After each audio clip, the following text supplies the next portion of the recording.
Hello, नमस्कार दोस्तों। स्वागत है आप सबका आपके अपने YouTube चैनल एन के क्लासेस में। दोस्तों, हमारे इस चैनल पर आपको class 9th 10th 11th 12th की साइंस स्ट्रीम की वीडियो, साथ ही आपको कुछ कॉम्पिटिटिव एग्जाम्स की वीडियो देखने को मिलेंगी। तो दोस्तों, आज के हम इस सेशन में समझेंगे फिजिक्स का एक बहुत इंपॉर्टेंट टॉपिक, कूलॉम्स लॉ। तो आइए दोस्तों, बिना किसी देरी के शुरू करते हैं वीडियो को। तो कूलॉम्स लॉ क्या होता है? तो फ्रेंड्स, 1785 में एक फ्रांसीसी साइंटिस्ट हुए थे जिनका नाम था कूलोम। तो इन्होंने क्या बताया? इन्होंने बताया कि कोई भी दो चार्ज, मींस हम मान लेते हैं कि कोई भी दो चार्जेस हैं Q1 एंड Q2, इनके बीच में फोर्स कितना लगेगा? क्योंकि हम बेसिक फिजिक्स में ये 9th 10th 11th में पढ़ लेते हैं कि जब भी दो चार्जेस होते हैं उनके बीच में कुछ ना कुछ फोर्स ऑफ इंटरेक्शन लगता है। वो फोर्स अट्रैक्शन का भी हो सकता है और रिपल्जन का भी हो सकता है, मतलब प्रतिकर्षण बल भी हो सकता है और आकर्षण बल भी हो सकता है। ये डिपेंड करता है चार्ज के नेचर पर। दैट मीन्स कि अगर मान लो हमारे पास दोनों पॉजिटिव चार्जेस हैं, तो क्या करेंगे? इनके बीच कौन सा बल लगेगा? इनके बीच रिपल्जन लगेगा, यानी प्रतिकर्षण का बल लगेगा। या दोनों मान लो नेगेटिव चार्जेस हैं, ऋणात्मक चार्जेस हैं, तब भी इनके बीच में कौन सा बल लगेगा? प्रतिकर्षण का, मींस फोर्स ऑफ रिपल्जन लगेगा। ये एक दूसरे को दूसरी ओर धकेलने का प्रयास करेंगे। अगर ये चार्ज अनलाइक होंगे, अनलाइक मतलब अपोजिट चार्जेस होंगे,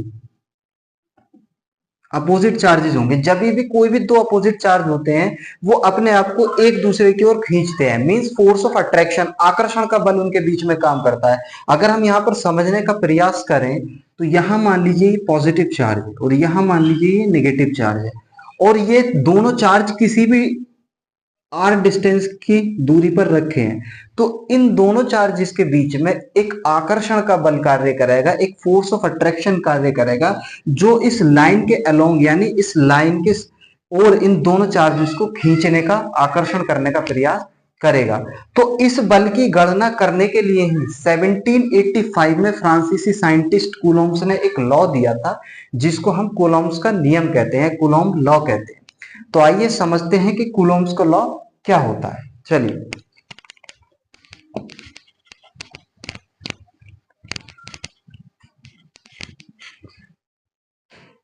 तो फ्रेंड्स, कूलोम्स ने क्या कहा? कूलोम्स ने बताया कि कोई भी पॉइंट चार्जेस, कोई भी दो पॉइंट चार्जेस किसी भी मीडियम में रखे हैं या स्पेस में रखे हैं, वैक्यूम में रखे हैं। तो मान लीजिए एक हमारे पास चार्ज है Q1 और एक चार्ज है हमारे पास Q2। ये दोनों चार्जेस आर डिस्टेंस पर रखे हैं। इन दोनों चार्जेस के बीच की डिस्टेंस कितनी है? आर डिस्टेंस है, R metre. R metre distance पर रखे हैं ये दोनों चार्जेस। ये चार्जेस हम एक जनरल फॉर्मूला यहाँ पर डिराइव करेंगे कूलॉम्स लॉ के बेसिस पर, क्योंकि हम यहाँ पर ये मानकर चल रहे हैं कि दोनों के बीच में फोर्स लग रहा है। अब वो फोर्स आकर्षण का भी हो सकता है, प्रतिकर्षण का भी हो सकता है। That mean that force could be force of attraction और फोर्स ऑफ रिपल्जन। वो डिपेंड करेगा चार्जेस के नेचर पर। बट हम यहाँ पे क्या है, एक जनरल फॉर्मूला जो कूलॉम्स लॉ से आता है उसको ड्राइव करने की कोशिश करेंगे। तो कूलॉम्स लॉ ने क्या कहा?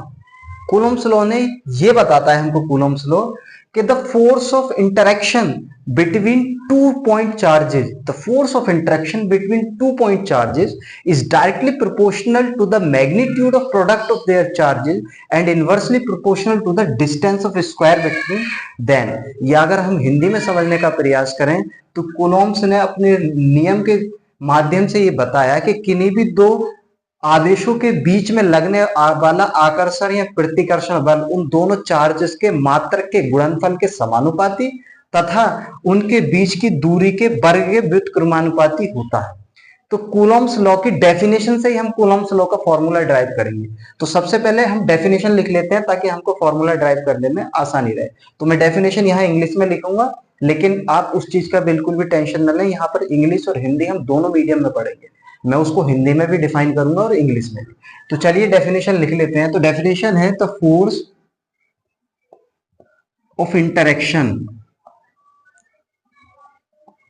Between two charges is directly proportional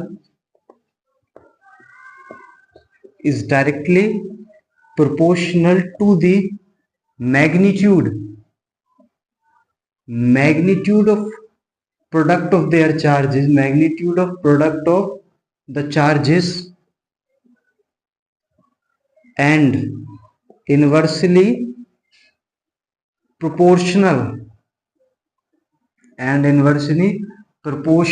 to the square of distance between them. मतलब force of interaction between two charges is directly proportional to the magnitude of product of charges and inversely proportional to the square of distance between them. या हिंदी में अगर आप लिखना चाहें तो मैं इसको एक बार हिंदी में भी लिख देता हूं। दो आवेशों के बीच लगने वाला प्रतिकर्षण या आकर्षण बल, प्रतिकर्षण या आकर्षण बल दोनों आवेशों के मात्रक के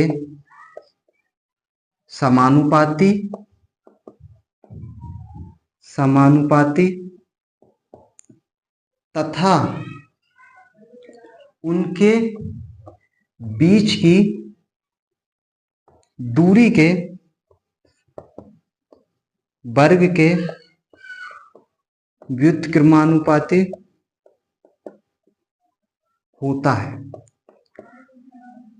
तो ये हमने कूलॉम्स लॉ की परिभाषा लिखी है। यहां पर हमने समझने की कोशिश की है कि कूलॉम्स लॉ ने क्या कहा। तो कूलॉम्स लॉ की परिभाषा दो आवेशों के बीच लगने वाला प्रतिकर्षण व आकर्षण बल उन दोनों आवेशों के मात्रक के गुणनफल के यहां लिख लेना गुणनफल के समानुपाती तथा उन दोनों के दूरी के बीच के व्युत्क्रमानुपाती होता है। अब हम इसी से हम कोशिश करेंगे कि कूलॉम्स लॉ का जो फॉर्मूला है उसको ड्राइव करें। तो चलिए हम हिंदी वाली डेफिनेशन लिखी रहने देते हैं जिससे कि आपको समझने में आसानी होगी। दो आवेशों के बीच के लगने वाला प्रतिकर्षण आकर्षण बल को हम किससे शो करते हैं? F से। क्या होगा? उन दोनों आवेशों के मात्रक के समानुपाती होगा। समानुपाती मींस डायरेक्टली प्रोपोर्शनल, यानी एक चीज अगर बढ़ेगी तो जो दूसरी मात्रा है उसको भी बढ़ती है। तो ये होगा F is directly proportional to Q1 and Q2 से, इसको मान लेते हैं समीकरण 1। सिमिलरली हम दूसरे, अब इस डेफिनेशन के दूसरे क्लॉज में चलते हैं, तथा उनके बीच की दूरी के वर्ग के व्युत्क्रमानुपाती होता है। तो means F is also inversely proportional to square of distance between them. इसको मान लेते हैं हम इक्वेशन 2। अब फिजिक्स में या मैथमेटिक्स में एक रूल होता है कि जब भी हमारे पास दो इक्वेशन होती है, उनका LHS या RHS सेम होता है, तो हम उन दोनों इक्वेशन को क्या कर लेते हैं? कंबाइन कर लेते हैं। तो हम यहाँ पर दोनों इक्वेशन को कंबाइन करेंगे। समीकरण 1 तथा 2 को, समीकरण 1 तथा 2 से क्या प्राप्त होगा हमको? F डायरेक्टली प्रोपोर्शनल होगा Q1 Q2 अपॉन उनके बीच की डिस्टेंस R²। अब हम लोग ये जानते हैं कि जब भी ये प्रोपोर्शनलिटी का साइन आता है और हम इसको रिमूव करते हैं तो इसके स्थान पर एक कांस्टेंट आता है, एक नियतांक आता है, जिसको हम बोलते हैं इलेक्ट्रोस्टैटिक कांस्टेंट। यहाँ पर इलेक्ट्रोस्टैटिक नियतांक बोलते हैं। तो F, ये प्रोपोर्शनलिटी का साइन हटेगा तो यहां पर आ जाएगा K, Q1 Q2 upon R²। ये होता है हमारा कूलॉम्स लॉ का फॉर्मूला। इसको मान लेते हैं इक्वेशन 3। अब हमको समझने वाली बात यह है कि फोर्स होगा K Q1 Q2 upon R²। यहां हमको न्यूमेरिकल, जब भी हम न्यूमेरिकल सॉल्व करेंगे, Q1 की वैल्यू देगा, Q2 की वैल्यू देगा, R की वैल्यू देगा, फोर्स पूछेगा या कोई भी वैल्यू देकर के कोई एक यूनिट पूछेगा। लेकिन यहाँ पर प्रॉब्लम यह है कि हमको इस K की वैल्यू का भी पता होना चाहिए, क्योंकि K क्या है? कांस्टेंट है। तो इस K की वैल्यू क्या होती है? इस K की वैल्यू होती है 1/4 पाई एप्सिलॉन नॉट। ये इस K की वैल्यू होती है, जिसका स्पेस में या वैक्यूम में जो वैल्यू होती है वो होती है 9 × 10⁹ होती है। अब हम, ये तो होती है स्पेस में वैल्यू, लेकिन अगर हम कोशिश करें तो हम ड्राइव कर सकते हैं क्या, इस एप्सिलॉन नॉट की वैल्यू भी निकाल सकते हैं। वैसे मैं आपको बता दूं, इस एप्सिलॉन नॉट की वैल्यू होती है 8.85 इंटू 10⁻⁻12 होती है। तो अगर हम चाहें तो फॉर्मूले से इसको ड्राइव भी कर सकते हैं। तो सबसे पहली चीज तो हमको ये याद रखना है कि ये होती है,